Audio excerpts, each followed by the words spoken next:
ये गुरु बनने की ऐसी सड़ांध भरी बीमारी क्यों लगी लोगों को? जिसको देखो वो गुरु बन रहा है। और मुझे लगता है कि ओशो समूह में जितनी ये बीमारी चली, किसी दूसरे में नहीं चली। कृष्णमूर्ति हो कि महेश योगी हो कि सत्य साईं बाबा हो कि मुक्तानंद जी हो, बहुत सारे लोग हैं। इतने गुरु तो किसी के यहाँ नहीं बन रहे जितने ओशो के इसमें बन रहे हैं। हर दूसरे दिन एक नया नाम आ जाता है। अब मुझे कल एक दो मित्रों ने और हमारे एक पुराने मित्र ने भी मेरे को वीडियो भेजा, एक क्लिप छोटा सा भेजा, क्योंकि मेरे ही शहर में होली महोत्सव हो रहा, ओशो होली महोत्सव। तो कि तुम जानते हो क्या, कोई आचार्य बोधिसत्व, कोई सज्जन है जो बोल रहे हैं कि कैसे यहाँ पे भक्ति का ये होगा और वो होगा और सब कुछ। अब मैंने कभी उस व्यक्ति को, मैंने कोई पता भी नहीं है कौन। तो मैं देख के हैरान हो रहा था कि ये नए नए लोग, इनको आचार्य बोधिसत्व, ये ओशो के नाम से क्या चला दिया यार लोगों ने।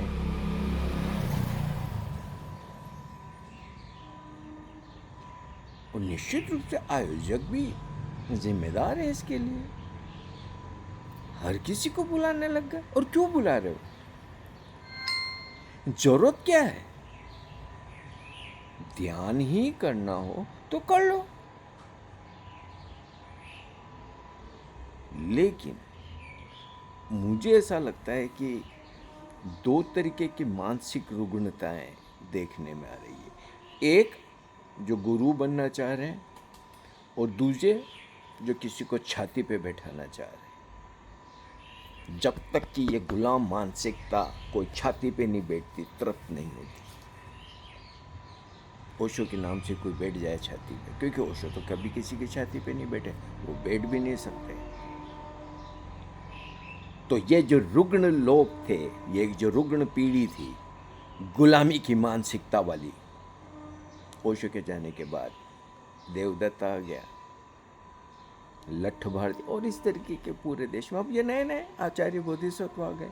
अब 10-20 लोग इकट्ठे हो जाएंगे, हो जी ये बोधिसत्व जी कुछ अपना करेंगे। लेकिन ये पूरे देश के अंदर चल रहा है। तो ये दो तरीके के मानसिक रुग्ण लोगों की वजह से ये बीमारी चल निकली। एक जो छाती पे बैठना चाहते हैं, और दूसरे जो छाती पे बैठवाना चाहते हैं। हैरानी की बात और आश्चर्य की बात तो है कि सब ओशो के नाम से हो रहा है। और कहीं न कहीं चीज़ें मुझे लगता है कि गलत दिशा में इतनी जा चुकी है कि समझ, अंडरस्टैंडिंग, इंटेलिजेंस के लिए कोई जगह ही नहीं बची।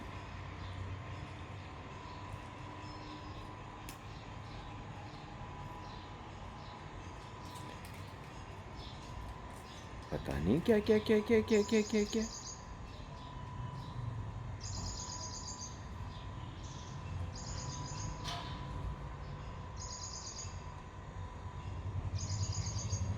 निश्चित रूप से अगर ओशो के काम को मैं इतना गंदगी में जाते देखता हूँ तो दुख भी होता और हैरानी भी होती। कल ही यश ओशो की संपादकी में पढ़ रहा था, संजय ने बड़ी सोचपूर्वक और विद्वत्तापूर्ण संपादकी लिखी। शैलेन सरस्वती ने कोई निर्मल ध्यान बना दिया। अब एक चरण यहाँ से ले लिया, एक चरण वहाँ से ले लिया, कुछ और संगीत जोड़ दिए। अब ओशो ने स्पष्ट बोला, बार बार बोला कि मेरी ध्यान विधियों को वैसा का वैसा चला, उसमें कोई जोड़ तोड़ करने की ज़रूरत नहीं है, क्योंकि वो बड़े ओशो ने बनाई। नीलम की किताब में इस पूरा का जिक्र है अभी भी, कि कैसे नीलम ने इटली में सक्रिय ध्यान करवाया था और लाइव म्यूजिक बजाया, तो ओशो ने साफ मना कर दिया। जब सुमिला में ठहरे थे और नीलम उत्साह से बताने लगी कि ऐसा क्या, तो ओशो ने कहा कि नहीं, मेरे ध्यान में किसी तरीके की कोई चीज़ बदलना नहीं है। और ये कई बार ओशो बोलते रहे। लेकिन निर्मल ध्यान, ध्यान तक का कचूमर निकालने में इन लोगों को दिक्कत नहीं हो रही।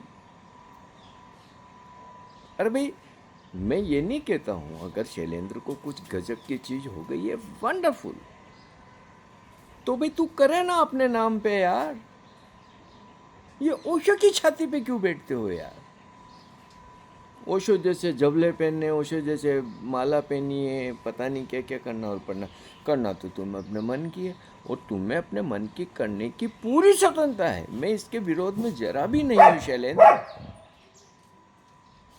लेकिन अगर ओशो के नाम से कुछ कर रहे हो तो ओशो की कोई अंडरस्टैंडिंग का तो ख्याल रखो। तुम्हें तो मेरे से ज़्यादा पता होगा कि क्या कभी ओशो ने इस तरीके की ध्यान विधियों को बदलने के लिए कोई कभी बात बोली उनने, क्या सहमति दी उनने? जब सोमेंद्र और तीर्था ने यूरोप में बहुत बड़ा, और शैलेन तुम्हें तो पता होगा कि कितने बड़े थेरेपिस्ट थे ओशो के, और कैसे गजब के शिष्य थे, हमेशा न प्रथम पंक्ति में बैठने वाले।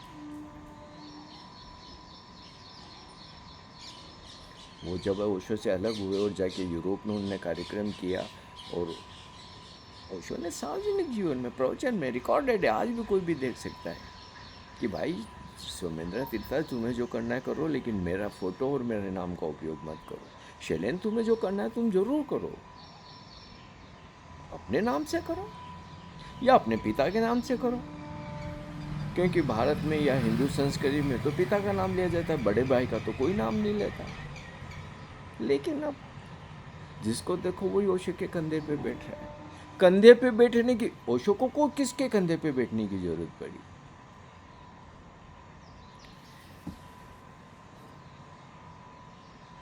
ध्यान तक के पता नहीं क्या क्या करने लग गए।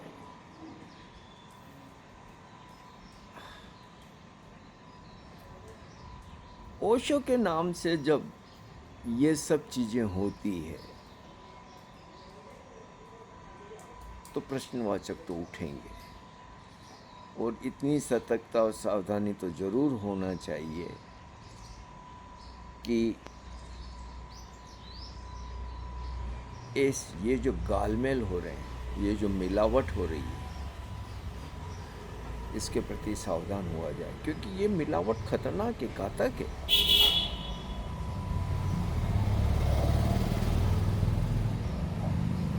ये ओशो के काम का भी सत्यानाश करना है। ओशो के ध्यान विधियों का भी सत्यानाश करना है। जिनको ओशो की सुनना है, ओशो के अनुसार जीवन शैली को जीना है, ओशो की ध्यान विधियों को करना है, थेरेपिस्ट को करना है, उनको करने दो। जिसको अपने कोई प्रवचन देने हैं या कोई जो भी चीज़ें करनी है या ध्यान विधियाँ बनानी, तो अपनी बनाओ। ओशो के नाम से क्यों यार? ओशो के जैसे कुर्सियों पे बैठ के और ओशो जैसी आवाज़ें निकाल के, ओशो जैसे कपड़े पहन के, हमने भी जीवन गुजारा ओशो के साथ यार। हमारे जैसे लाखों लोगों ने ओशो के साथ जीवन गुजारा है। इसकी सहमति तो और इसकी स्वीकृति तो जरा भी नहीं दी जा सकती यार। आज अगर ओशो मान लो देह में हो, तो ये जो भी कुछ ओशो के नाम से हो रहा है, क्या स्वीकार लेंगे ओशो कि उनकी ध्यान विधियों तक का तुम कचूमर निकाल दो?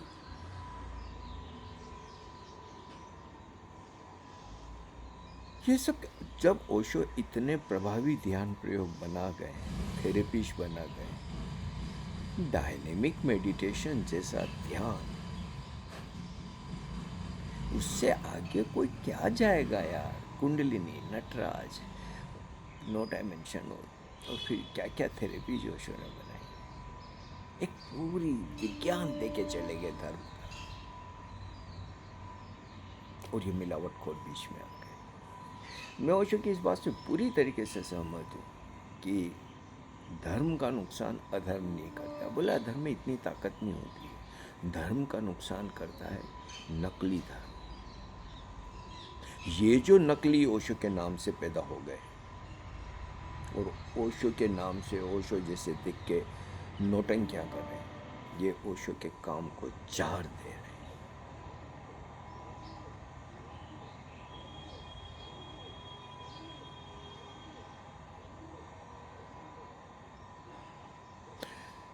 निश्चित रूप से मैं ये भी मानता हूँ कि जो लोग इनके पीछे चलते हैं या इनके कार्यक्रमों में जाते हैं या भीड़ लगाते हैं, हो हल्ला करते हैं, वो भी जवाबदार तो हैं, लेकिन उन्हें मैं इसलिए बहुत जवाबदार नहीं मानता हूँ कि वो तो उनको तो ज़्यादा पता भी नहीं। उनको तो लगता है कि ओशो के नाम पे ऐसे ही चलता होगा सब कुछ।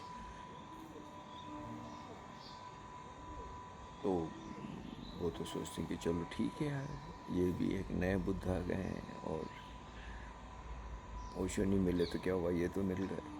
क्योंकि कहीं न कहीं एक पीढ़ी को ये कचोटता तो है यार कि वो ओशो को देख नहीं पाए या ओशो के चरणों में वो बैठ नहीं पाए या ओशो को सीधे सुन नहीं पाए। तो फिर ये बिचौलिया आ जाता है, अरे हमें ना ओशो को जैसा का जैसा बोलेंगे। चार्ली चैपलिन को नकली चार्ली चैपलिन ने हरा दिया, ये नकली ओशो को हरा है। परफेक्ट एक्टिंग, कोई कमी और बामश नहीं। लेकिन यस, इसको तो स्वीकारा तो नहीं जा सकता। और अजीब तो लगता है, अजीब तो ये भी लगता है कि लोग क्यों चक्कर में पड़ रहे हैं इन सब के। ओशो जब बोलते हैं, ओशो की ध्यान भी दिया, उससे आगे कोई क्या जाएगा यार। और अगर जाए क्यों नहीं, तो फिर अपने नाम से करा, बिल्कुल करा। ओशो ने कोई किसी और का नाम थोड़ी, ऐसा थोड़ी कि ओशो ने किसी और का पूना में नाम लिखवाया या खुद ने कि मैं तो उनका छोटा भाई हूँ कि बेटा हूँ कि ये हूँ कि उनका बड़ा भाई हूँ। ऐसी कोई बातें तो ओशो ने कभी नहीं बोली। अपना अनुभव हुआ और अपने अनुभव को आधार बनाकर अपनी बात रखी। यही सबको करना चाहिए। अगर वो हो गए बोधिसत्व, अगर वो हो गए जो भी उनके हो गया, सुंदर, लेकिन फिर अपने नाम से करो। ये ओशो के नाम से अपनी बीच में मिलावट मत करो। ये न तो ओशो के साथ न्याय है, न ये इनके अपने साथ न्याय है। ये इनके अपने साथ भी धोखाधड़ी कर रहे हैं, क्योंकि हर एक व्यक्ति अद्वितीय, अस्तित्व तो हर पल चीज़ों को अद्वितीय बना रहा है। तो अपने अद्वितीय होने का घोषणा करो यार। यस, फिर करो जो तुम्हें करना है। और अगर तुम्हारे में बल है तो निश्चित लोग आएंगे। जब ओशो के पास आए तो तुम्हारे पास क्यों नहीं आएंगे, जरूर आएंगे। ओशो की वजह से लोगों को इकट्ठा, ओशो के नाम से ओशो अगर लोगों को इकट्ठा करना पड़ रहा है, नहीं तुम्हारे भीतर कुछ नहीं घटा है। तुम्हारे अंदर भीतर कुछ घटा होता तो ओशो का सहारा लेने की जरूरत ही नहीं पड़ती। पर भैया दौर ही ऐसा चल निकला है, किसको कहो क्या कहो। अंधा अंधा टेलिया सारे को पड़ंत।